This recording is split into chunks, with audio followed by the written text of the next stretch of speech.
15 বছৰ হল বুলি আপুনি আপোনাৰ গাড়ীখন এনেকৈ লৈ যাব দিব নেকি?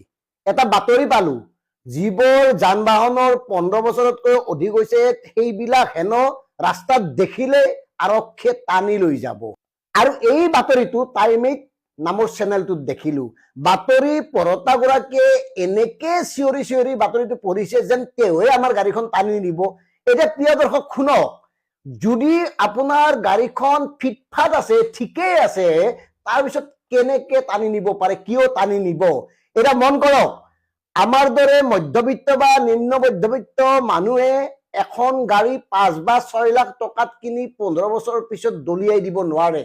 সেই সামৰ্থ্য আমাৰ দৰে অনেকৰ নাই। কাৰণ গাড়ীখন ক্ৰয় কৰাৰ সময়ত বিভিন্ন ধৰণৰ টেক্স দিবলগীয়া হয়, টেক্স দিয়া হৈছে, আৰু তাৰ পিছতো এনেকে হঠাৎ এটা নিয়ম উলিয়াই যদি 15 বছৰ হোৱা গাড়ীবোৰ টানি লৈ যায়, নষ্ট কৰি পেলাই, সাধাৰণ জনতাৰ কি হব, নিম্ন মধ্যবিত্তৰ কি হব, মধ্যবিত্তৰ কি হব? আৰু এই কামটোক আমি বিৰোধ কৰিছো। এয়া হব নোৱাৰে। মুখ্যমন্ত্ৰী ডাঙৰীয়া কথাবোৰ চিন্তা কৰক। কাৰণ বৰ্তমান অসমত সৰ্বাধিক সংখ্যক লোকৰে আছে 5-6 লাখ টকীয়া গাড়ী। সাধাৰণ জীৱন যাপন কৰা এগৰাকী লোকেও এই গাড়ীখন ক্ৰয় কৰে একমাত্ৰ নিজৰ পৰিয়ালৰ সা সুবিধাৰ বাবে। যেনে ধৰক, এটা মোৰে এখন গাড়ী আছে, 15 বছৰ হৈ গ'ল, অথচ গাড়ীখন চলিছে মাত্ৰ 60,000। কি সেই গাড়ীখন মই এতিয়া পেলাই দিব লাগিব নেকি?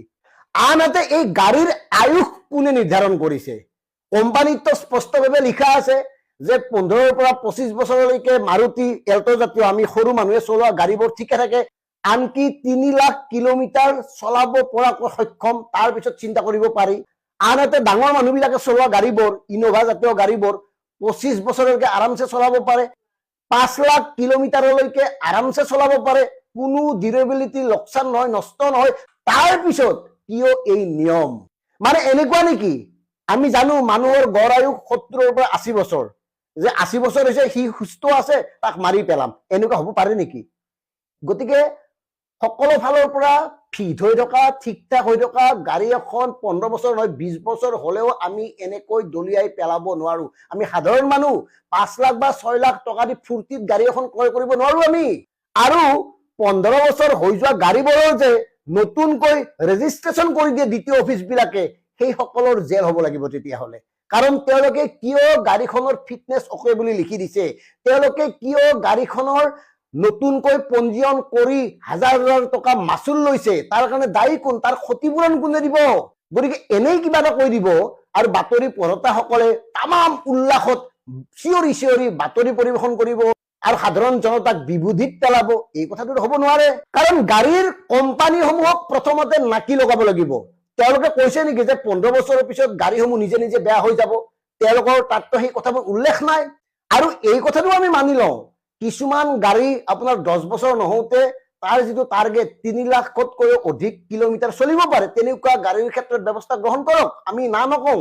কাৰণ একাংশ প্ৰফেচনেল গাড়ী আছে যিসকলে দিন ৰাতি ভাড়া মাৰি থাকে, আৰু তেওঁলোকে খুব কম সময়ৰ ভিতৰতে গাড়ীৰ যিটো ক্ষমতা, সেই ক্ষমতাখিনি অতিক্ৰম কৰে। যেনে ধৰক 3 লাখ কিলোমিটাৰ সহজতে তেওঁলোকে অতিক্ৰম কৰে।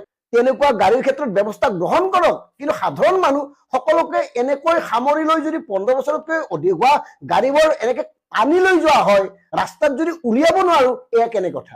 গতিকে গাড়ীসমূহৰ যদি প্ৰদূষণ ঠিকে আছে, অন্যান্য যন্ত্ৰপাতি ঠিকে আছে, সামগ্ৰিকভাৱে যদি গাড়ীখন ফিট আছে, সেই গাড়ীখনৰ বয়স 15 বছৰ হল বুলিয়ে আমি দলিয়াই পেলাব নোৱাৰো। একদম চিধা কথা, স্পষ্ট কথা। গতিকে মুখ্যমন্ত্ৰী ডাঙৰীয়া এই কথাবোৰ নজৰত ৰাখিহে বিহিত ব্যৱস্থা গ্ৰহণ কৰক। সাধাৰণ মানুহৰ জীৱন এনেই বিভিন্ন ধৰণৰ সমস্যাৰে ভাৰাক্ৰান্ত। মূল্য বৃদ্ধিয়েই কওক বা অন্যান্য কেতবোৰ কাৰক, যেনে ধৰক কিবা যুদ্ধ হব, মোদী ডাঙৰীয়া আমাক কৈছে এইটো নকৰিব, সেইটো নকৰিব, এই কথাবোৰতো আছেই। তাৰ পিছত যদি এই ধৰণৰ বাতৰি এটা আমি শুনিবলগীয়া হয়, এই ধৰণৰ কাম কৰিবলৈ যদি আপোনালোকে আগবাঢ়ে, তেতিয়াহ'লে আমি ক'ত থাকিম? সাধাৰণ জনতাই ক'ত থাকিব? ক'ত নিৰাপদ অনুভৱ কৰিব সাধাৰণ জনতাই? কোনখন চৰকাৰে সাধাৰণ জনতাক আশ্বস্ত কৰিব? এই কথাটো চিন্তনীয়। তামিলনাডুৰ মুখ্যমন্ত্ৰী বিজয় থালাপতিয়ে মুখ্যমন্ত্ৰী শপত গ্ৰহণ কৰিয়ে তেখেতে কেইবাটাও গুৰুত্বপূৰ্ণ সিদ্ধান্ত গ্ৰহণ কৰিছে। তাৰে মই দুটা আপোনালোকক মই জনাব বিচাৰিছো। তামিলনাডুত য'ত নেকি ৰাজহুৱা স্থানত অৰ্থাৎ মছজিদ, নামঘৰ, গীৰ্জা ইত্যাদি ইত্যাদিৰ ওচৰত যিসকল মদৰ দোকান আছে সেইসকলক ইমিডিয়েট বন্ধ কৰাৰ নিৰ্দেশ দিছে। 717খনমান মদৰ দোকান, মদৰ বিপণী তেখেতে বন্ধ কৰাৰ নিৰ্দেশ দিছে। আৰু লগতে মহিলাৰ ধৰ্ষণ আৰু হিংসাৰ গোচৰত অভিযুক্ত যিসকল লোক সেইসকল লোকক ডুবাইতকৈ কঠোৰতম শাস্তি প্ৰদান কৰিম বুলি হুংকাৰ প্ৰদান কৰিছে। বিজয় থালাপতিয়ে আৰু এটা কথা কৈছে, তামিলনাডুত যিহেতু তামিলনাডুৰ তেখেতৰ মুখ্যমন্ত্ৰী, সেইটো কাৰণে তেখেতে সাধাৰণ জনতালৈ বাৰ্তা প্ৰেৰণ কৰিছে, যিসকল ব্যক্তিয়ে কোনো জাত পাতক লৈ, কোনো ধৰ্মক লৈ হিংসা বিয়পাব নোৱাৰিব। যদিহে হিংসা বিয়পায় তেনেহলে কঠোৰ শাস্তি প্ৰদান কৰা হ'ব বুলি তেখেতে সতৰ্কবাণী প্ৰদান কৰিছে। কিন্তু আমাৰজনে কি কৰিছে, লিভিঙত থাকিব নহ'ব, একেলগে বিয়া নাপাতালৈকে হোটেলত থাকিব নহ'ব। আৰু কি পৰামৰ্শ দিছে গম পাইছেনে? বিদেশত নুফুৰিব, ইন্ধন ৰাহি কৰিবৰ কাৰণে আমাৰজনে পৰামৰ্শ প্ৰদান কৰিছে। আৰু আমাৰজনে কি কৈছে গম পাইছেনে? সোণৰ গহনা পাতি 1 বছৰলৈ নিকিনিবলৈ কৈছে। আৰে এই সোণৰ দোকান দিয়া সোণাৰীসকল মৰিব নেকি তেনেহলে? কি যে কথা। আপুনি যদি বিয়া পাতে তেনেহ'লে চৰকাৰক টকা দি ৰেজিষ্টাৰ কৰিব লাগিব। আপোনালোকৰ গাঁওবিলাকত, আমাৰ গাঁওবিলাকত বিয়া পাতিলে ৰেজিষ্টাৰ কৰে জানো গাঁৱলীয়া মানুহে? মানে বিয়া পাতিলে তুমি মোৰ, মই তোমাৰ, তেনেকৈ আচলতে বণ্ডিংটো আৰম্ভ হয়। লিভ ইন ৰিলেশ্যন সেইটো নিষেধ কৰিব, মানে নাইকিয়া কৰি বন্ধ কৰি দিব। এতিয়াৰ পৰা কোনো যুৱক যুৱতীয়ে লিভিনত থাকিব নোৱাৰিব বুলি কৈছে। 18 বছৰ ঊৰ্ধৰ যিসকল যুৱক যুৱতী তেওঁলোকে আচলতে একেলগে সহবাস কৰিব পাৰিব, ৰিলেশ্যনত থাকিব পাৰিব। আৰু বহুতে তেনেকৈ থকা আমি দেখিছোঁ টাউনবিলাকত। লিভ ইন ৰিলেশ্যনশ্বিপ এই মুহূৰ্তত বন্ধ কৰি দিয়াটো, ইফালে সুপ্ৰিম কোৰ্টে সেইটো বন্ধ কৰিব নোৱাৰে বুলি কৈছে। এইটো আচলতে অধিকাৰ। ইতিমধ্যে অসমৰ মুখ্যমন্ত্ৰী হিমন্ত বিশ্ব শৰ্মাই পূৰ্বৰ সদনত আচলতে পূৰ্বতে কৈ গৈছিল যে মুখ্যমন্ত্ৰী হিমন্ত বিশ্ব শৰ্মা পুনৰ যদি মুখ্যমন্ত্ৰী হয় UCC লাগু কৰিব বা UCC কাৰ্যকৰী কৰিব। ইউনিফৰ্ম চিভিল কোডে অসমৰ জনজাতীয় লোকক বা কেনেধৰণে আচলতে অসমৰ বিভিন্ন জাতি জনগোষ্ঠীৰ লোকসকলক এই UCC বিলখনে কি ক্ষতি কৰিব পাৰে বা UCCখনে আচলতে অসমবাসী ৰাইজৰ কাৰণে কি আচলতে ভাল কাম হ'ব বা কি বেয়া হ'ব, এই গোটেই বিষয়টোক লৈ ইতিমধ্যে অসমৰ প্ৰত্যেকজন ব্যক্তিয়ে চিন্তিত হৈছে। আৰু এই মুহূৰ্তত আমি আকাশ দুলেৰ কাষত আছোঁ আৰু আকাশ দুলে এই UCC সম্পৰ্কত, ইউনিফৰ্ম চিভিল কোডৰ সম্পৰ্কত তেখেতৰ প্ৰতিক্ৰিয়া কি হ'ব আমি ল'বৰ কাৰণে আমি চেষ্টা কৰিম। আকাশ দলে ডাঙৰীয়া, UCC সম্পৰ্কত পূৰ্বতে মুখ্যমন্ত্ৰী হিমন্ত বিশ্ব শৰ্মাই স্পষ্ট কৰি দিছিল যে মুখ্যমন্ত্ৰী যদি তেওঁ পুনৰবাৰ হয় UCC লাগু কৰিব। কিন্তু UCC লাগু কৰাৰ লগে লগে অসমত বাস কৰা খিলঞ্জীয়া জাতি জনগোষ্ঠীৰ যাৰ ধৰ্মৰ আচলতে নীতি নিয়ম বেলেগ, তেওঁলোকক সাংঘাতিকভাৱে ইয়াত প্ৰভাৱ পৰিব বুলি ধাৰণা কৰা হৈছে। এই মুহূৰ্তত আপুনি কেনেধৰণে চায়? মানে বেছি লম্ফজম্ফ কৰা হৈছে নেকি UCCক লৈ? মানে যিমান প্ৰতিক্ৰিয়া লোৱা আমি দেখিছোঁ, সাংবাদিকবিলাকেও প্ৰতিক্ৰিয়া লৈছে, বিভিন্নজনে একদম ফূৰ্তিত পূৰা উদ্বাল হৈ গৈছে বহুত মানুহ। কিনো মানে UCC? ইউনিফৰ্ম চিভিল কোড কিবা যুগান্তকাৰী সিদ্ধান্ত নেকি মুখ্যমন্ত্ৰী? এইবিলাক একো নাই, সঁচাকৈ কৈছোঁ কথাটো। এই UCCৰ জৰিয়তে যে অসমখন কিবা কিবি হৈ যাব তেনেকুৱা একো ঘটনা ইয়াত নাই। UCC যিটো আপোনালোকে নিশ্চয় দেখা পাইছে, ইয়াত কৈছে যে লিভ ইন ৰিলেশ্যন সেইটো নিষেধ কৰিব, মানে নাইকিয়া কৰি বন্ধ কৰি দিব। এতিয়াৰ পৰা কোনো যুৱক যুৱতীয়ে লিভিনত থাকিব নোৱাৰিব বুলি কৈছে। মানে আধুনিক যুগত আপোনালোকে নিশ্চয় জানে এটা কথা যে লিভ ইন ৰিলেশ্যনশ্বিপক ইতিমধ্যে সুপ্ৰিম কোৰ্টে বৈধতা প্ৰকাশ কৰিছে। সুপ্ৰিম কোৰ্টে কৈছে যে প্ৰাপ্তবয়স্ক মানে 18 বছৰ ঊৰ্ধৰ যিসকল যুৱক যুৱতী তেওঁলোকে আচলতে একেলগে সহবাস কৰিব পাৰিব, ৰিলেশ্যনত থাকিব পাৰিব। আৰু বহুতে তেনেকৈ থকা আমি দেখিছোঁ টাউনবিলাকত। গতিকে তেনেকৈয়ে আচলতে বহুত যুৱক যুৱতীয়ে নিজৰ জীৱনটো আগুৱাই লৈ গৈছে। গতিকে সেইটো কি আছে তাত? মানে লিভ ইন ৰিলেশ্যনশ্বিপ এই মুহূৰ্তত বন্ধ কৰি দিয়াটো, ইফালে সুপ্ৰিম কোৰ্টে সেইটো বন্ধ কৰিব নোৱাৰে বুলি কৈছে। এইটো আচলতে অধিকাৰ। মানে ডেকা যুৱক যুৱতীৰ কাৰণে বা প্ৰাপ্তবয়স্ক যিসকল যুৱক যুৱতী, আপোনালোকে এটা কথা জানে, ইণ্ডিয়ান কনষ্টিটিউশ্যনে কি কৈছে? ৰাইট টু লাইফ, আৰ্টিকল 21 কৈছে যে আপুনি কেনেকৈ জীয়াই থাকিব সেইটো আপোনাৰ অধিকাৰ। গতিকে তাত কেতিয়াও চৰকাৰ এখনে বাধা আৰোপ কৰিব নোৱাৰে। আৰু ইয়াত কোৱাই হৈছে যে লিভিনততো আপোনাৰ বয়সত যিসকলৰ মানে প্ৰাপ্তবয়স্ক যাৰ বয়স হৈছে তেওঁলোকেতো থাকে ন, সৰু ল'ৰা ছোৱালীকতো লিভিনত থাকিব নিদিয়েও। সেইটোতো আইনসংগত আগৰ পৰাই দেখোন কথাটো। গতিকে এই ক্ষেত্ৰত আমি দেখিছোঁ UCCৰ জৰিয়তে এতিয়া লিভ ইন ৰিলেশ্যনশ্বিপ নিষেধ কৰিছে। সেই বৈধতাটো নাইকিয়া কৰিব খুজিছে, সেইটোত আমাৰ আপত্তি আছে আৰু বহুতে চাগে লাহে লাহে আপত্তি কৰিব।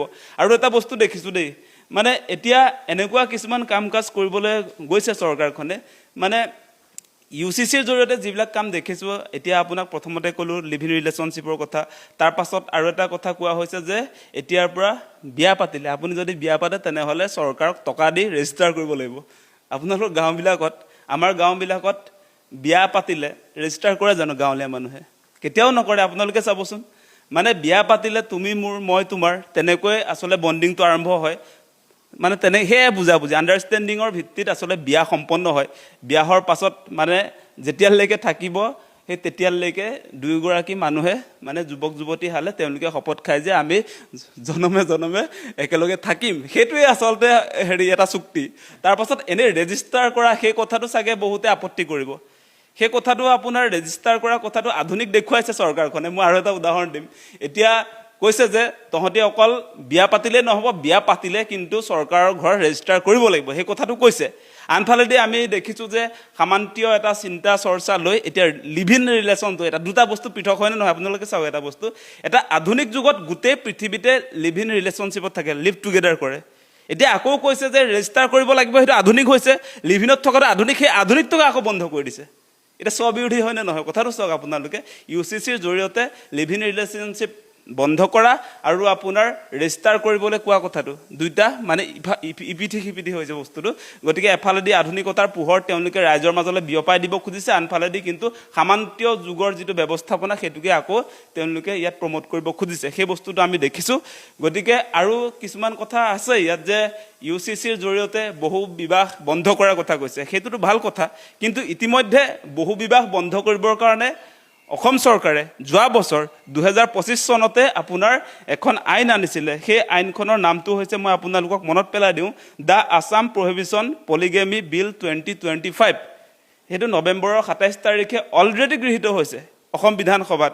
এখন আইন আছে বহু বিবাহ নিষেধ কৰিবৰ কাৰণে। বহু বিবাহ ইতিমধ্যে বন্ধ হ'বৰ কাৰণে সকলো বিধায়কে সন্মতি প্ৰকাশ কৰি ইতিমধ্যে সেইখন আইনত পৰিণত হ'ল।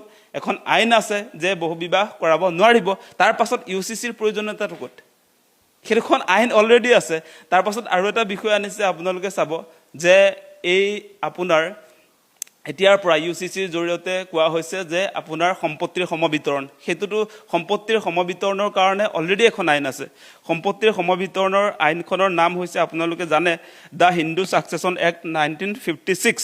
সেইখন 2005 চনত এমেণ্ডমেণ্টো হৈছে। সেইখনৰ জৰিয়তে কোৱা হৈছে যে মাক দেউতাকৰ যি সা সম্পত্তি সেইটোৰ ল'ৰা ছোৱালীৰ বিতৰণৰ ক্ষেত্ৰত ছোৱালীজনী আৰু ল'ৰাটো সমবিতৰণ কৰা হ'ব।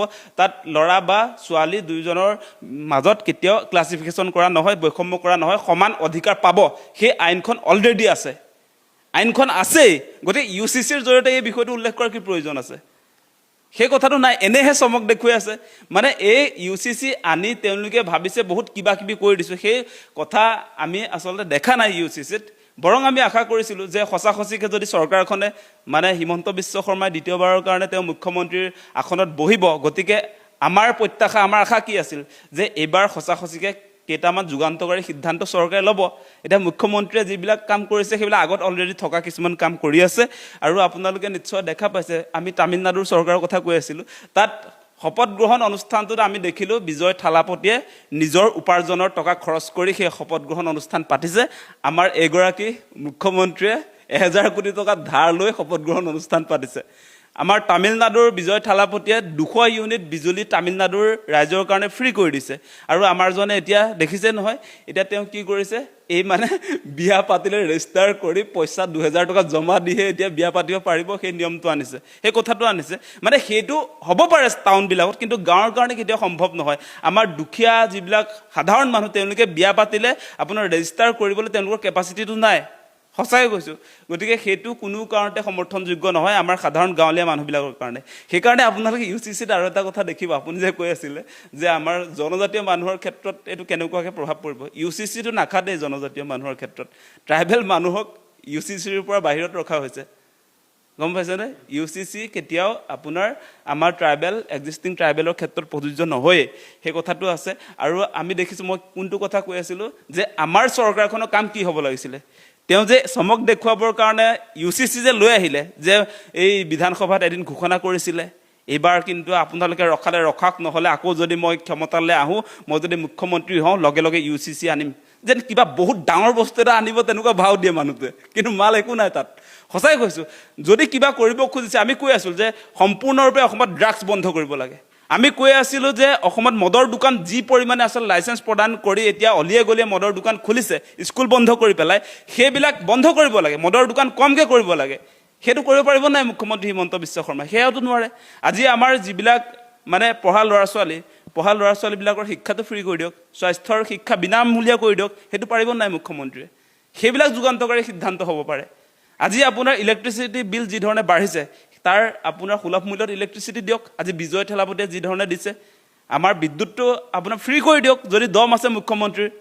গতিকে তেওঁ এনেই কিছুমান কথা কৈ এতিয়া একদম বহুত ডাঙৰ কাম কৰিছে বুলি যিটো কৈছে সেইটো একো নাই খালি ইয়াত এটা বস্তু আমি দেখিছোঁ ইউনিফৰ্ম চিভিল কোডৰ জৰিয়তে মুছলিম যিটো হেৰি তেওঁলোকৰ আইন আছে মুছলিম পাৰ্চনেল লক প্ৰত্যাহ্বান জনাই চাগে আইনখন আনিছে গতিকে মুছলিম পাৰ্চনেল ল'ৰ ক্ষেত্ৰত কি আছে মই নাজানো গতিকে সেই ক্ষেত্ৰত মুছলিম মানুহবিলাকে প্ৰতিক্ৰিয়া প্ৰকাশ কৰিব তেওঁলোকে জানিব বাকী আমাৰ ক'বলগীয়া কথাটো হৈছে যে এই UCCক লৈ ইমান লম্ফজম্ফ কৰাৰ কোনো প্ৰয়োজনীয়তা নাই UCCৰ জৰিয়তে অসম আগুৱাইও নাযায় UCCটো ইমান দৰকাৰী বস্তু এই মুহূৰ্তত নহয় এই মুহূৰ্তত আমাৰ দৰকাৰী কথাটো হৈছে আমাৰ সাংঘাতিক ধৰণে মূল্যবৃদ্ধি হৈছে গেছৰ নাটনি হৈছে আজিৰ দিনটোত আপোনালোকে দেখিব যে আমাৰ গেছ নাপায় মানুহে ৰাতিপুৱাৰ পৰা গধূলিলৈকে লাইন পাতিও গেছ পোৱা নাই বহুত জেগাত মই নিজে ৰাস্তাত ঘূৰি ফুৰোঁতে দেখিছোঁ বিভিন্ন জিলাত যাওঁতে দেখিছোঁ ৰাতিপুৱাৰ পৰা গধূলিলৈকে লাইন পাতি গেছ এটা আনিব পৰা নাই সেই সমস্যা আছে গেছৰ যোগান ধৰক চৰকাৰে হয়নে নহয় এতিয়া আমাৰ যি ধৰণে মূল্যবৃদ্ধি হৈছে মূল্যবৃদ্ধি হ্ৰাস কৰা এটা কেবিনেট সিদ্ধান্ত লাগে আমাক পাৰিবনে নাই সেইবিলাক নকৰে এতিয়া এনেই তেওঁলোকে কিবা মুছলমান কিবা পাৰ্চনেল লোক প্ৰত্যাহ্বান জনাই কিবা কিবি আনিব খুজিছে সেইটোৰ দ্বাৰা আমাৰ কি কল্যাণ হ'ব হয়নে নহয় আমিতো মুছলমানো নহয় আমাৰতো একো নাই ইয়াত লেনদেন আমি ট্ৰাইবেল মানুহ UCCৰ লগত আমাৰ এনেও লেনদেন নাই কিন্তু ইয়াত এনেই মানে কিছুমান কথা কৈ থকাটোহে মই মানে ভাবি আছোঁ ৰাতিপুৱাৰ পৰা ইমান মানুহে প্ৰতিক্ৰিয়াও দি আছে বহুত ভাল হ'ব বুলি যে কৈ আছে এতিয়া মেইন কথাটো যিটো কৈ আছে যে সম্পত্তিৰ সমবিতৰণ অলৰেডি এখন আইন আছে আপোনাক কৈছোঁ দ্য হিন্দু ছাকচেছন এক্ট 1956 ইয়াৰ এমেণ্ডমেণ্ট 2005 চনত হৈছিলে এই অনুসৰি ল'ৰা ছোৱালীৰ সম্পত্তিৰ অধিকাৰ সমান অলৰেডি আছে সেইটো UCCৰ কি প্ৰয়োজন আছে সেইটো কৈছোঁ মই আৰু আপোনাৰ অলৰেডি আৰু এটা কথা কৈ আছিলোঁ আপোনাক যে আমাৰ বহু বিবাহ বন্ধ কৰিবৰ কাৰণে অলৰেডি 2025 চনত নৱেম্বৰ মাহৰ 27 তাৰিখে এখন আইন পাছ কৰা হৈছে আইনখনৰ নাম হৈছে the Assam prohibition polygamy act 2025 গতিকে কি দৰকাৰ আছে UCCৰ ইমান তাড়াতাড়িকৈ কি দৰকাৰ আছে সেই কথাটো কৈছোঁ মানে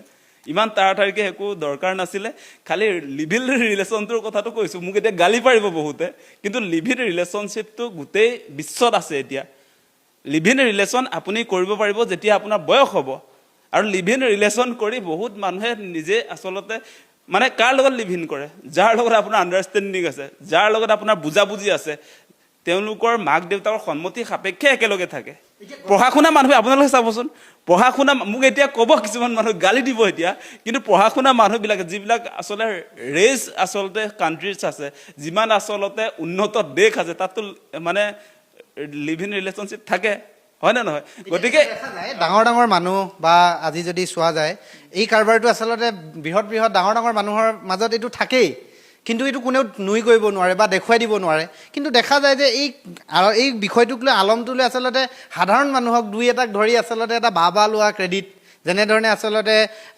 যিহেতু চাই মানে কি হ'ব সেইটোত কি হ'ব সেইটোত মানে আমি কি পাম অসমে কি পাব আমাৰ ৰাইজৰ লগত কি লেনদেন আছে সেইটোত আমাৰ লগত একো লেনদেন নাই মই এটা কথাই কৈছোঁ আপোনালোকক যে এতিয়া আধুনিক যুগত বিশ্ব ইমান ডেভেলপ হৈছে এতিয়া আৰ্টিফিচিয়েল ইণ্টেলিজেন্সৰ যুগ এই সময়ছোৱাত লিভিন ৰিলেশ্যন কেতিয়াবাই আৰম্ভ হৈছিলে বেলেগ পশ্চিমীয়া ৰাষ্ট্ৰবিলাকত এই বিষয়টোক লৈ এতিয়া মানে এই পুৰণিকলীয়া যিটো সামান্তীয় ব্যৱস্থাৰ মাজলৈ আমাক লৈ যোৱা হৈছে মানে সেই কথাটো কৈছোঁ সামান্তীয় ব্যৱস্থালৈ আমাক লিভ ইন ৰিলেশ্যনশ্বিপটো বন্ধ কৰি আমাক সেইফালে লৈ যোৱা হৈছে লৈ গৈছে তাৰ সমান্তৰালভাৱে আকৌ ৰেজিষ্টাৰ কৰি আকৌ ডাঙৰ একদম আধুনিকৰণটো দেখুৱাইছে মানে বিয়া পাতিলে আপুনি ৰেজিষ্টাৰ কৰিব লাগিব সেইটো আধুনিকৰণ লিভ ইন ৰিলেশ্যনশ্বিপ কৰা যিটো আধুনিকৰণ আছিলে সেইটো বন্ধ কৰি দিয়া হৈছে তাৰপৰা সামান্তীয় ব্যৱস্থাৰ মাজত থাকিব লাগিব সেই কথাটো কৈছে মানে দুইটা ওলোটা বস্তুটো সেই কথাটো মই বুজি পোৱা নাই এটা কথাই জানিবৰ কাৰণে বিচাৰিম যে এতিয়া যিহেতু গোটেই বিষয়বিলাক এতিয়া সুপ্ৰিম কোৰ্টে যিটো আচলতে এইটো লিভ ইন ৰিলেশ্যনশ্বিপ মান্যতা দিছে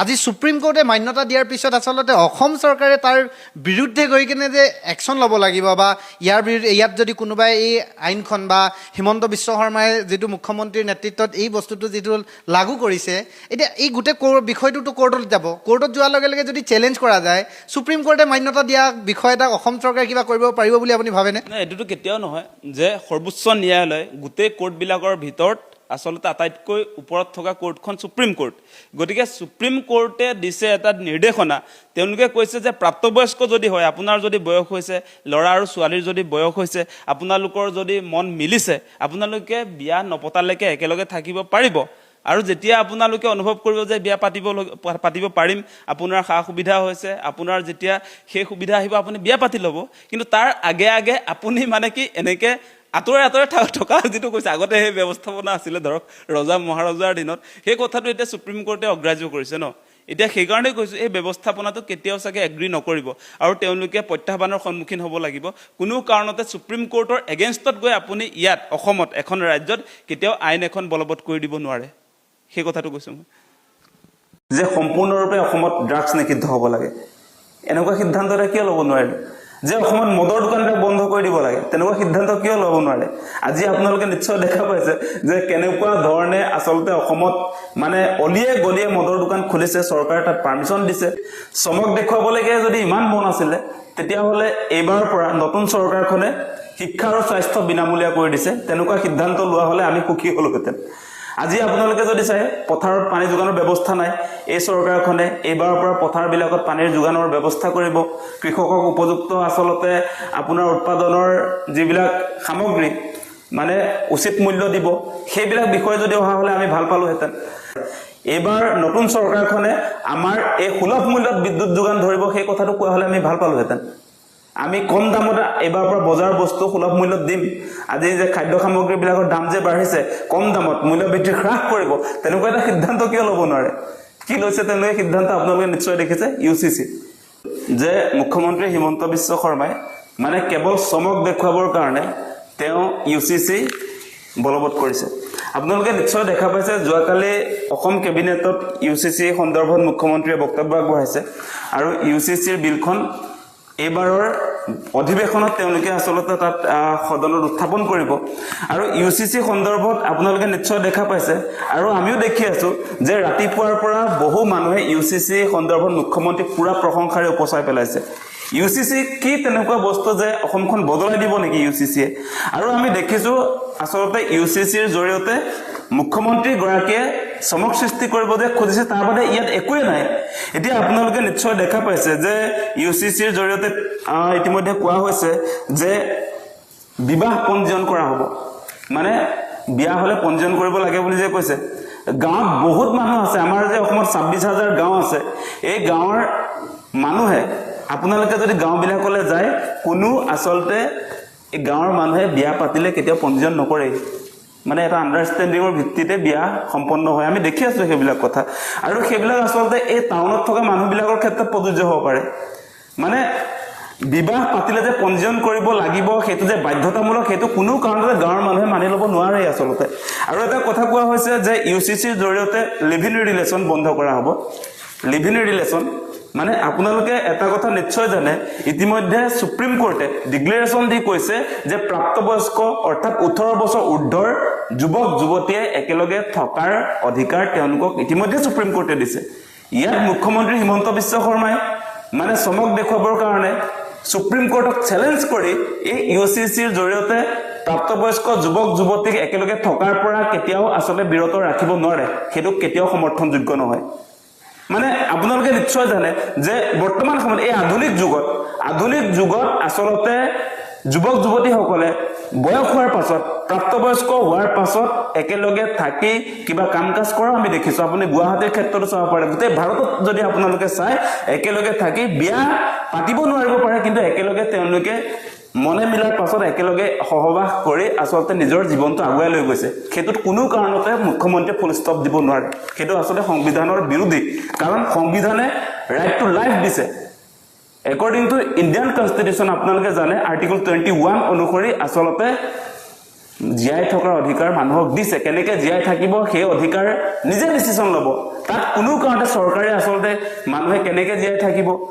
আমি প্ৰাপ্তবয়স্ক ডেকা ল'ৰা গাভৰু ছোৱালীয়ে কেনেকৈ জীয়াই থাকিব সেইটো সিদ্ধান্ত মুখ্যমন্ত্ৰীয়ে ল'ব নোৱাৰে আৰু এটা কথা তেওঁলোকে কৈছে যে ইউচিচিৰ জৰিয়তে বহু বিবাহ নিষিদ্ধ কৰা হৈছে বহু বিবাহ নিষিদ্ধ কৰাৰ কাৰণে ইতিমধ্যে 2025 চনত আসাম প্ৰহিবিশন অফ পলিগ্ৰামি বিল 2025 সেইখন ইতিমধ্যে আইনত পৰিণত হৈছে এতিয়া ইউচিচিৰ জৰিয়তে পুনৰ সেই একেটা কাম কৰাৰ কি প্ৰয়োজনীয়তা আছে সেই কথাটো আপোনালোকে বিবেচনা কৰিব ইতিমধ্যে আছে যে দা আসাম প্ৰহিবিশন অফ পলিগ্ৰামি বিল 2025 ৰ জৰিয়তে আপোনাৰ বহু বিবাহ নিষিদ্ধ কৰা হৈছে আৰু এটা ইউচিচিটো এই একেটা কথাকে উল্লেখ কৰা হৈছে আৰু আপোনালোকে আৰু এটা কথা নিশ্চয় দেখিছে যে ইউচিচিৰ জৰিয়তে কোৱা হৈছে যে সম্পত্তিৰ সমান অধিকাৰ মানে মাক দেউতাকৰ ল'ৰা ছোৱালী আৰু ল'ৰাৰ ক্ষেত্ৰত সম্পত্তিৰ অধিকাৰ সমান সেই কথাটো ইউচিচিৰ জৰিয়তে আচলতে তেওঁলোকে ইয়াত উল্লেখ কৰিছে কিন্তু ইউচিচিৰ নাথাকিলেও আমি দেখিছোঁ যে সম্পত্তিৰ সমবিতৰণৰ কথা সমতাৰ কথা আচলতে দা হিন্দু সাকসেছন এক্ট 1956 ইতিমধ্যে উল্লেখ আছে আৰু সেই আইনখনৰ 2005 চনত সংশোধনী হৈছিল আৰু সেই অনুসৰি আচলতে সম্পত্তিৰ সমান অধিকাৰ পুৰুষ মহিলা উভয়ে পায় আৰু হেতুকে আপোনাৰ ইউচিচি যে আনিব লাগিব সেই কথাটো ইয়াত নাই গতিকে ইউচিচিৰ জৰিয়তে আচলতে কি কৰিব খোজা হৈছে আপোনালোক যদি কওঁ ইয়াত দুটামান কথা যে মই কৈ দিলো বহুতৰ চাগে ভাল লাগি গৈছে কাহিনীটো হৈছে আচলতে এই ইউচিচি অনাৰ মূল কথাটো হৈছে মাইনৰিটি সংখ্যালঘু মানুহৰ এগেইনষ্টত এটা একশন লৈছে মুখ্যমন্ত্ৰীয়ে তেওঁ নিৰ্বাচনৰ আগতেও কৈছিলে যে ইউচিচিৰ জৰিয়তে মুছলিম যি পাৰ্সোনেল আইন আছে মুছলিম পাৰ্সোনেল আইন সেইখন আচলতে তেওঁ বিজেপি চৰকাৰে নৎসাত কৰিবৰ কাৰণে এতিয়া এই ইউচিচি আনিছে এতিয়া মুছলমান সম্প্ৰদায়ৰ মানুহে ক'ব যে তেওঁলোকৰ যিখন আইন আছে আচলতে মুছলিম পাৰ্সোনেল আইন সেই আইনখন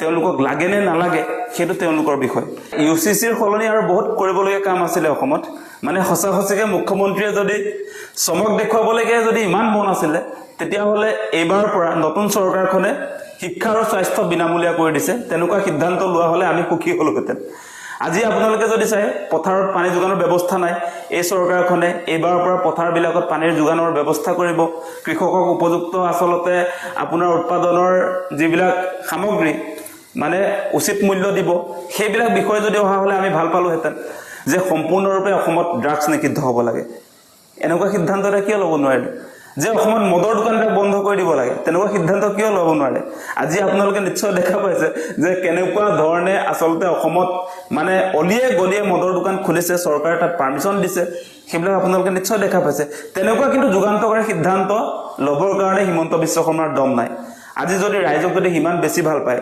আপোনালোকে নিশ্চয় দেখিছে যে সাংঘাতিক ধৰণে এতিয়া বিদ্যুতৰ বিল বাঢ়িছে মাচুল বাঢ়িছে এইবাৰ নতুন চৰকাৰখনে আমাৰ এই সুলভ মূল্যত বিদ্যুৎ যোগান ধৰিব সেই কথাটো কোৱা হ'লে আমি ভাল পালোহেঁতেন আমি কম দামত এইবাৰৰ পৰা বজাৰ বস্তু সুলভ মূল্যত দিম আজি যে খাদ্য সামগ্ৰীবিলাকৰ দাম যে বাঢ়িছে কম দামত মূল্য বৃদ্ধি হ্ৰাস কৰিব তেনেকুৱা এটা সিদ্ধান্ত কিয় ল'ব নোৱাৰে কি লৈছে তেনেকুৱা সিদ্ধান্ত আপোনালোকে নিশ্চয় দেখিছে ইউচিচি আজি আমাৰ তামিলনাডুৰ চৰকাৰখনৰ ক্ষেত্ৰত দেখিলো যে প্ৰথম দিনটোতে আপোনাৰ বিজয় থালাপতিয়ে আপোনাৰ বিদ্যুৎ বিল মানে ৰেহাই মূল্যত 200 ইউনিট আপোনাৰ বিদ্যুৎ ফ্ৰীকে দিয়াৰ ব্যৱস্থা গ্ৰহণ কৰিছে আৰু তাৰ সমান্তৰালভাৱে আপোনাৰ মদৰ দোকান আপোনাৰ বন্ধ কৰাৰ সিদ্ধান্তও গ্ৰহণ কৰিছে গতিকে ডিফাৰেন্সবিলাক চাওক আজি তামিলনাডুৰ চৰকাৰখনৰ ডিফাৰেন্স চাওক আৰু আমাৰ হিমন্ত বিশ্ব শৰ্মাৰ দক্ষ মুখ্যমন্ত্ৰীৰ কাম কাজবিলাক চাওক আপোনালোকে এতিয়া দেৱানী বিধিত এইবোৰ লিভ ইন টিভিনৰ কথাবোৰ আহিবই নোৱাৰে এইটো মূলতঃ আপোনাৰ বিবাহ বিচ্ছেদ আৰু এইটো কি উত্তৰাধিকাৰ এই তিনিটাই বিষয় মূলতঃ সাঙুৰি ল'ব লাগে আৰু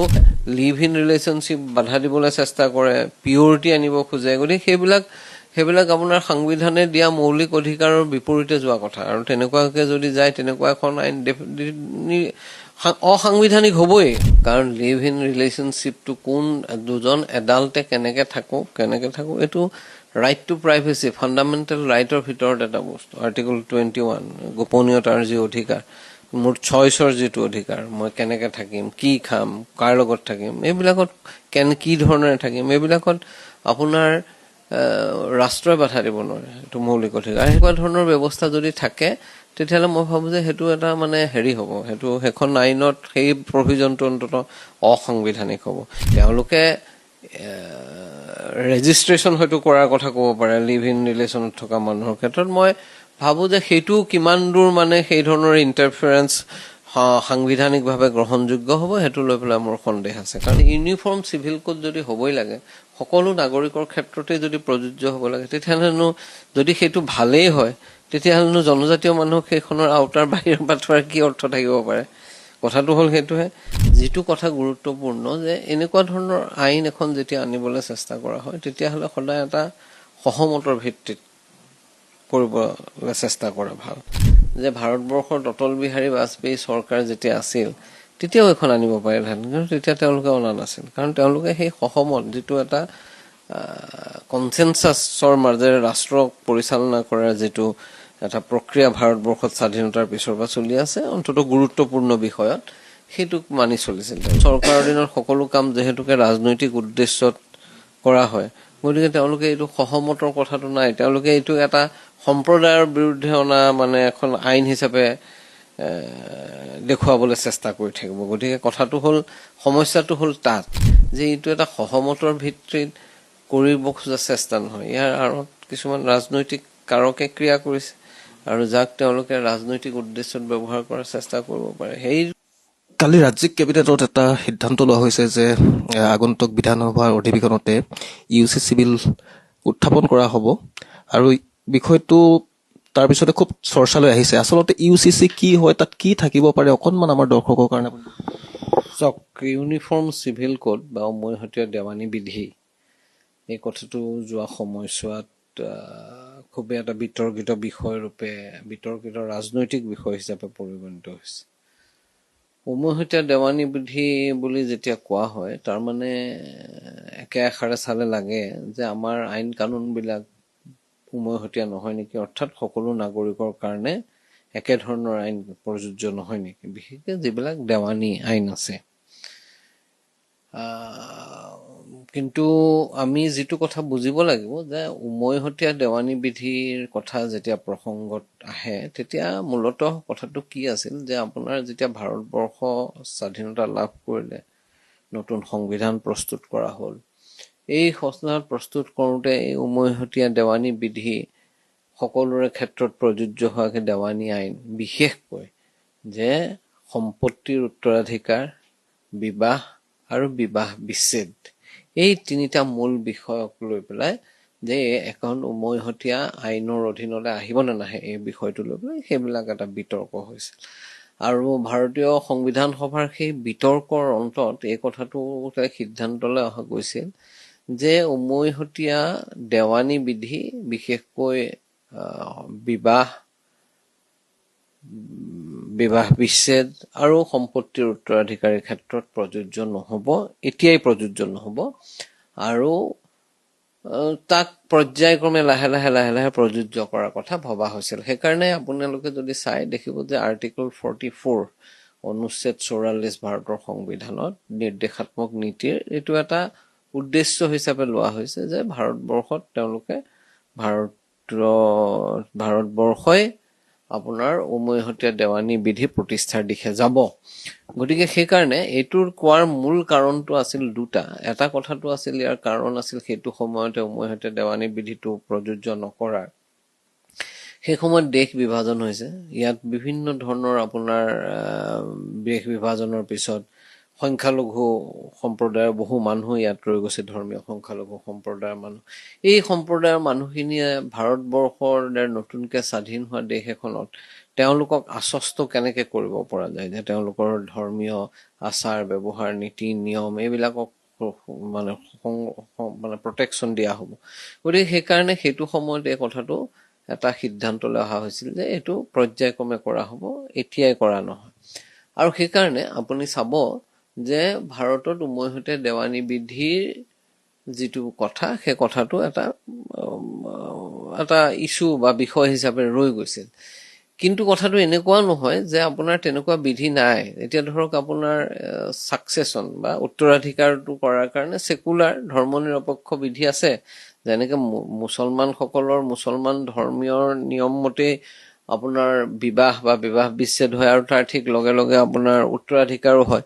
কিন্তু উত্তৰাধিকাৰৰ কাৰণে কোনোবাই যদি ইচ্ছা কৰি আহি পেলাই সোমাও বুলি ভাবে, সেই আইনৰ অধীনত নিজক অধীনস্থ কৰিব খোজে, তেতিয়াহ'লে ইণ্ডিয়ান ছাকচেছন এক্ট আছে, স্পেচিয়েল মেৰেজ এক্ট আছে। এইবিলাক হ'ল আপোনাৰ ছেকুলাৰ কোড, ধৰ্ম নিৰপেক্ষ কোড। ইয়াত ধৰ্মৰ কোনো কথা নাই। কিন্তু সেইটো সকলোৰে ক্ষেত্ৰত জোৰ কৰি প্ৰযোজ্য কৰিব নোৱাৰি, সেইটো ভলণ্টেৰিলি। তেওঁলোকে যদি নিজে ভাবে যে আমি এইটোৰ অধীনলৈ আহিব খোজো, তেতিয়া পাৰে। গতিকে সেইকাৰণে কথাটো তেনেকুৱা নহয়। আৰু এটা কথা ইয়াত সেইটো সময়ত এই কথাটো কাৰণ আছিল, যিটো কাৰণত উমৈহতীয়া দেৱানী বিধিখন আপোনাৰ প্ৰয়োগ কৰিব খোজা হোৱা নাছিল, যে ইয়াত জনজাতীয় মানুহ আছে। জনজাতীয় মানুহে এক ধৰণৰ নিজস্ব বিবাহ বিচ্ছেদ বা আপোনাৰ উত্তৰাধিকাৰ তেওঁলোকৰ কিছুমান নিয়ম আছে, যিবোৰ জনজাতীয় মানুহক মানে আপোনাৰ হিন্দু ধৰ্মীয় হেৰি মতে বা মুছলমান ধৰ্মৰ মতে বা খ্ৰীষ্টান ধৰ্মৰ মতে পৰিচালিত নহয়। গতিকে জনজাতীয় তেওঁলোকৰ কাষ্টমেৰী প্ৰেক্টিচ যিবিলাক হয়, গতিকে সেইকাৰণে এইবিলাক বহুত কথা চিন্তা কৰি সেই কামটো কৰা হোৱা নাছিল। আনকি যিবিলাক মুছলমান সদস্য আছিল সংবিধান সভাৰ, তেওঁলোকেও সেইটো সময়তে কথাটো কৈছিল যে এটা সময় নহয় এটা সময়ত তেনেকুৱা দেৱানী বিধি প্ৰয়োগ হ'বই। গতিকে কিন্তু সেইটোলৈ যোৱাৰ কাৰণে এটা প্ৰক্ৰিয়াৰ মাজেৰে এটা সহমতৰ ভিত্তিত কৰাটো উচিত হ'ব বুলি তেওঁলোকৰ বহুকেইজনে মন্তব্য কৰিছিল। এতিয়া ঘটনাটো হ'ল, যেতিয়া ইউনিফৰ্ম চিভিল কোডৰ কথা কৈছে, তেওঁ ভাৰতবৰ্ষৰ উত্তৰাখণ্ডত আহিছে আৰু কোনোবা এখন দুখন ৰাজ্যত আহিছে আৰু শেহতীয়াভাৱে অসমতো অনাৰ কথা মুখ্যমন্ত্ৰী ডাঙৰীয়াই কৈছে, তেতিয়া আমি এটা কথা গম পাব লাগিব যে ইউনিফৰ্ম চিভিল কোডৰ কথাটো কওঁতে কি থাকিব তাত আমি এতিয়া গম নাপাওঁ। এটা অস্পষ্টভাৱে মুখ্যমন্ত্ৰীয়ে কিছুমান কথা কৈছে, যেনেকে লিভ ইন ৰিলেশ্যনশ্বিপৰ কথা কৈছে, তাৰপিছত বিবাহৰ কথা কৈছে, গতিকে বহু বিবাহৰ কথা কৈছে, গতিকে এনেকুৱা ধৰণৰ কথা কৈছে। কিন্তু যেতিয়ালৈকে আমি নেচাম তেতিয়ালৈকে কথাটো বুজি নাপাম। কিন্তু ঘটনাটো এটা ঠিক যে উমৈহতীয়া দেৱানী বিধি বুলি ক'লে আপোনাৰ মূলতঃ সম্পত্তিৰ অধিকাৰ, বিবাহ আৰু বিবাহ বিচ্ছেদ, এই তিনিটা বিষয় আছে, যি তিনিটা বিষয় আপোনাৰ উমৈহতীয়া আইনৰ দ্বাৰা ভাৰতবৰ্ষৰ নাগৰিকৰ ক্ষেত্ৰত উমৈহতীয়া আইন প্ৰযোজ্য নহয়। ধৰ্মৰ নিয়ম মতে তেওঁলোকে সেইমতে যায়, নিজা নিজা ধৰ্মৰ নিয়ম মতে। গতিকে মূলতঃ সেই তিনিটা বিষয় ইউনিফৰ্ম চিভিল কোডৰ, কাৰণ এতিয়া মাটি বাৰীটো আপোনাৰ দেৱানী আইন, মাটি বাৰী কাজিয়াৰ কাৰণে ধৰ্মৰ কোনো কথা নাই। তাত আইন, বাকী যিবোৰ আইন আছে সেই আইনৰ দ্বাৰা প্ৰভাৱিত হ'ব। লেণ্ড ৰেভিনিউ ৰেগুলেশ্যন হওক, ট্ৰান্সফাৰ অফ প্ৰপাৰ্টি এক্ট হওক, কণ্ট্ৰেক্ট এক্ট হওক, গতিকে সেইবিলাকৰ ক্ষেত্ৰত নাই। এই তিনিটা বিষয় মূলতঃ, আৰু সেই তিনিটা বিষয়কে সন্নিৱস্ত কৰি মুখ্যমন্ত্ৰী বা অসম চৰকাৰে অনাৰ কথা হয়তো ভাবিছে। কথাটো কৈছে, দেশত আৰু ক'ত ক'ত এই ধৰণৰ আইন গৃহীত হৈছে আৰু কি ধৰণে কাৰ্যকৰী হৈছে, এই কথাটোত অকণমান চাওক, এইটো ইতিমধ্যে উত্তৰাখণ্ডত কাৰ্যকৰী কৰা হৈছে। মই যিমান দূৰ জানো কোনোবা উচ্চ ন্যায়ালয়ত সেইখনৰ প্ৰত্যাহ্বানো জনোৱা হৈছে, আৰু দুখন ৰাজ্যত হোৱা বুলি মই গম পাইছিলোঁ। ঠিক এতিয়া মই নামটো সেইটো ক'ব পৰা নাই, কিন্তু প্ৰযোজ্য হৈছে, তেওঁলোকে প্ৰযোজ্য কৰিছে। আৰু উত্তৰাখণ্ডৰ আইনত লিভ ইন ৰিলেশ্যনশ্বিপ সম্পৰ্কেও উল্লেখ আছে। গতিকে কিন্তু মূল কথাটো সেইটো নহয়। মূল কথাটো হ'ল যে আপোনাৰ ইউনিফৰ্ম চিভিল কোড বা উমৈহতীয়া দেৱানী বিধিক, এইটো এটা হোৱাটো বেয়া কথা নহয়। উমৈহতীয়া দেৱানী বিধি সকলো নাগৰিকৰ কাৰণে একেধৰণৰ আইন, এইটো খুব এটা বেয়া কথা নহয়। কিন্তু ঘটনাটো হ'ল যে যিটো কথা গুৰুত্বপূৰ্ণ, যে এনেকুৱা ধৰণৰ আইন এখন যেতিয়া আনিবলৈ চেষ্টা কৰা হয়, তেতিয়াহ'লে সদায় এটা সহমতৰ ভিত্তিত কৰিবলৈ চেষ্টা কৰা ভাল। সহমতটো গুৰুত্বপূৰ্ণ। আমাৰ দেশত যিবিলাক গুৰুত্বপূৰ্ণ পলিচি ডিচিশ্যন লোৱা হৈছে, সেইবিলাক সদায় সহমতৰ ভিত্তিত লৈ অহা হৈছে। ৰাজনৈতিক কাৰণত সদায় সকলো সময়তে সকলো সিদ্ধান্ত ল'ব নালাগে। এতিয়া আপুনি যদি চাই যে ভাৰতবৰ্ষত অটল বিহাৰী বাজপেয়ী চৰকাৰ যেতিয়া আছিল, তেতিয়াও এখন আনিব পাৰিলেহেঁতেন, কিন্তু তেতিয়া তেওঁলোকে অনা নাছিল। কাৰণ তেওঁলোকে সেই সহমত, যিটো এটা কনচেনচাছৰ মাজেৰে ৰাষ্ট্ৰক পৰিচালনা কৰাৰ যিটো এটা প্ৰক্ৰিয়া ভাৰতবৰ্ষত স্বাধীনতাৰ পিছৰ পৰা চলি আছে, অন্ততঃ গুৰুত্বপূৰ্ণ বিষয়ত সেইটোক মানি চলিছিল তেওঁলোকে। গতিকে সেই সহমতটো কৰি লৈ পেলাই এই কামটো কৰিলে ভাল আছিল, কিন্তু সেইটো নকৰি, কাৰণ এইখন চৰকাৰৰ দিনত সকলো কাম যিহেতুকে ৰাজনৈতিক উদ্দেশ্যত কৰা হয়, গতিকে তেওঁলোকে এইটো সহমতৰ কথাটো নাই, তেওঁলোকে এইটো এটা সম্প্ৰদায়ৰ বিৰুদ্ধে অনা মানে এখন আইন হিচাপে দেখুৱাবলৈ চেষ্টা কৰি থাকিব। গতিকে কথাটো হ'ল, সমস্যাটো হ'ল তাত। আৰু উত্তৰাখণ্ডতে হওক বা আপোনাৰ অন্য যিখন ৰাজ্য, অন্য ৰাজ্যতে হওক, গুজৰাটত বোধহয় আনিছে নেকি, গতিকে আনিছে, সেই সকলোতে যিবিলাকত আনিছে সেই সকলোবোৰৰ ক্ষেত্ৰত সেই একেটা কথাই প্ৰযোজ্য। আৰু 2 নম্বৰ যিটো কথাটো আহে যে ইউনিফৰ্ম চিভিল কোড যদি হ'বই লাগে, সকলো নাগৰিকৰ ক্ষেত্ৰতে যদি প্ৰযোজ্য হ'ব লাগে, তেতিয়াহ'লেনো যদি সেইটো ভালেই হয়, তেতিয়াহ'লেনো জনজাতীয় মানুহক সেইখনৰ আওতাৰ বাহিৰৰ পৰা থোৱাৰ কি অৰ্থ থাকিব পাৰে? কথাটো হ'ল সেইটোহে। যেতিয়া ইউনিফৰ্ম চিভিল কোডৰ কথাটো সংবিধান সভাত আলোচনা হৈছিল, তেতিয়া কথাটো কেৱল কাৰোবাক বাদ দি থোৱাৰ কাৰণে নহয়, কিন্তু নিৰ্দিষ্ট সময়ত মানুহৰ সামাজিক চেতনা, উন্নয়ন এইবিলাকে যেতিয়া মানুহক আগুৱাই লৈ যাব, তেতিয়া মানুহক এইটোৰ প্ৰয়োগ কৰাৰ কথাটো আচলতে উদ্দেশ্যটো আছিল। এতিয়া যদি এটা ভাল কথাই হয় ইউনিফৰ্ম চিভিল কোড উমৈহতীয়াতে আনিব, তেতিয়াহ'লে আমি সেইটোৰ ভিতৰলৈ জনজাতীয় মানুহক অনাত আপত্তি কৰিব লগা কেতিয়া আছে? সেইটোকো আনিব লাগে। গতিকে সেই কথাবিলাকে কি কৰে যে সেই কথাবিলাকৰ দ্বাৰা প্ৰমাণিত হয় যে এইটো এটা সহমতৰ ভিত্তিত কৰিব খোজা চেষ্টা নহয়, ইয়াৰ আঁৰত কিছুমান ৰাজনৈতিক কাৰকে ক্ৰিয়া কৰিছে, আৰু যাক তেওঁলোকে ৰাজনৈতিক উদ্দেশ্যত ব্যৱহাৰ কৰাৰ চেষ্টা কৰিব পাৰে। সেই কথাটো ৰাষ্ট্ৰ পৰিচালনাৰ ক্ষেত্ৰত সকলো সময়তে সদায় এটা গ্ৰহণযোগ্য কথা হ'ব নোৱাৰে। কথাটো অহাৰ লগে লগে এটা অতি চৰ্চাৰ বিষয় হৈ পৰিছে লিভ ইন চিপৰ কথাটো।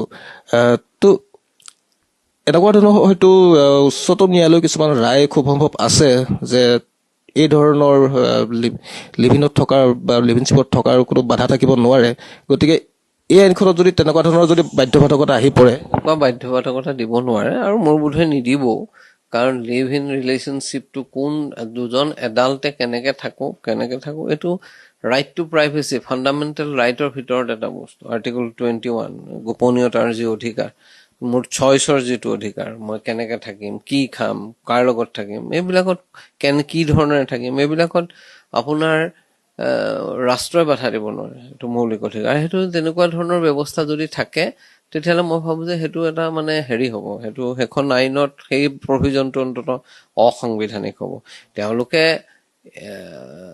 ৰেজিষ্ট্ৰেশ্যন হয়তো কৰাৰ কথা ক'ব পাৰে লিভ ইন ৰিলেশ্যনত থকা মানুহৰ ক্ষেত্ৰত। মই ভাবোঁ যে সেইটো কিমান দূৰ মানে সেই ধৰণৰ ইণ্টাৰফাৰেঞ্চ সাংবিধানিকভাৱে গ্ৰহণযোগ্য হ'ব, সেইটো লৈ পেলাই মোৰ সন্দেহ আছে। কাৰণ আৰু উমৈহতীয়া দেৱানী বিধিত এইবোৰ লিভ ইন টিভিনৰ কথাবোৰ আহিবই নোৱাৰে। এইটো মূলতঃ আপোনাৰ বিবাহ বিচ্ছেদ আৰু এইটো কি কয় উত্তৰাধিকাৰ, এই তিনিটাই বিষয় মূলতঃ সাঙুৰি ল'ব লাগে। আৰু তাত যদি তেওঁলোকে লিভ ইন ৰিলেশ্যনশ্বিপ বাধা দিবলৈ চেষ্টা কৰে, পিয়ৰিটি আনিব খোজে, গতিকে সেইবিলাক আপোনাৰ সংবিধানে দিয়া মৌলিক অধিকাৰৰ বিপৰীতে যোৱা কথা। আৰু তেনেকুৱাকে যদি যায়, তেনেকুৱা এখন আইন অসাংবিধানিক হ'বই।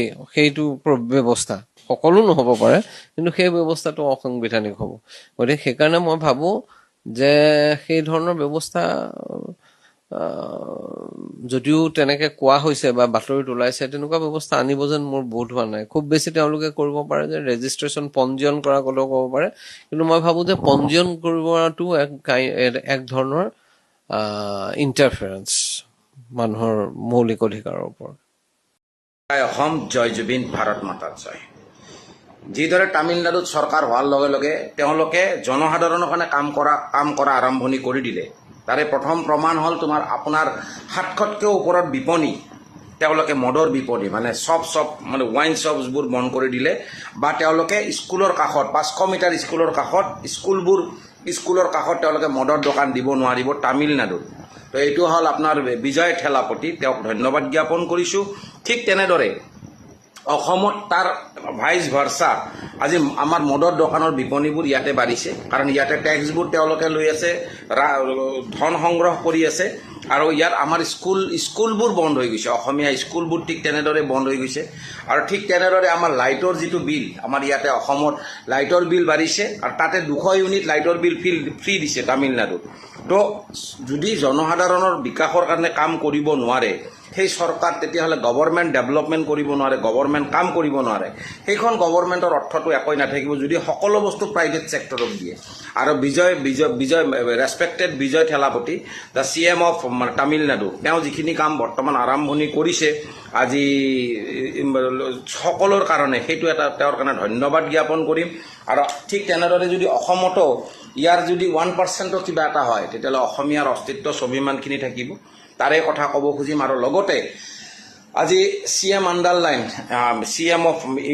PM অফ ইণ্ডিয়া মোদীজী, তেওঁ আজি আকৌ মানুহখিনিক মানে ঠগি পেলাই আজি বিদেশ ভ্ৰমণ কৰিব মানা কৰিলে, সোণ ক্ৰয় কৰিব মানা কৰিলে, আৰু তেওঁলোকে ক'লে work from home, study from home কোৱাৰ পিছতো তেওঁ আজিৰ দিনত 15 তাৰিখৰ পৰা তেওঁ 4 দিনীয়া বিদেশ ভ্ৰমণত থাকিব। যি বিদেশ ভ্ৰমণত, প্ৰতিটো বিদেশ ভ্ৰমণত মিনিমাম তেওঁৰ খৰচা 22 কোটিৰ পৰা 23 কোটিৰ পৰা 24 কোটিৰ পৰা বেছিকৈ টকা খৰচা হয়, লাগাতকৈ হাজাৰ হাজাৰ কোটি টকা খৰচা হয়।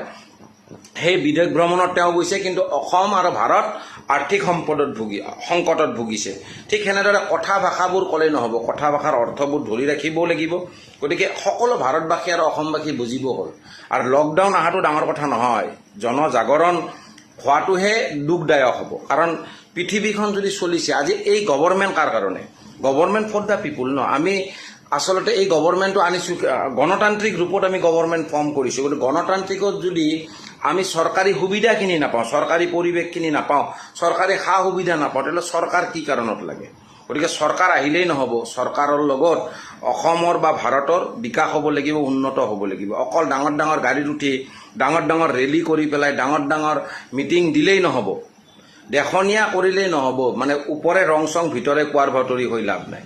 ঠিক তেনেদৰে আমাৰ অসমবাসী জাগিব হ'ল, ভাৰতবাসী জাগিবৰ হ'ল, কাৰণ অসম আমাৰ, ভাৰত আমাৰ। গতিকে অসমক বা ভাৰতক চিৰযুগমীয়া কৰিবৰ কাৰণে এই পৃথিৱীত সদায় কৰ্মখিনি শ্ৰেষ্ঠ হ'ব লাগিব, নহ'লে অসম ভাৰত বৰ্তমান পাকিস্তান আৰু বাংলাদেশতকৈও তল খাপত আছে, 5th ৱৰ্ল্ড কাণ্ট্ৰিত গুচি গৈছোঁ আমি, লজ্জাজনক।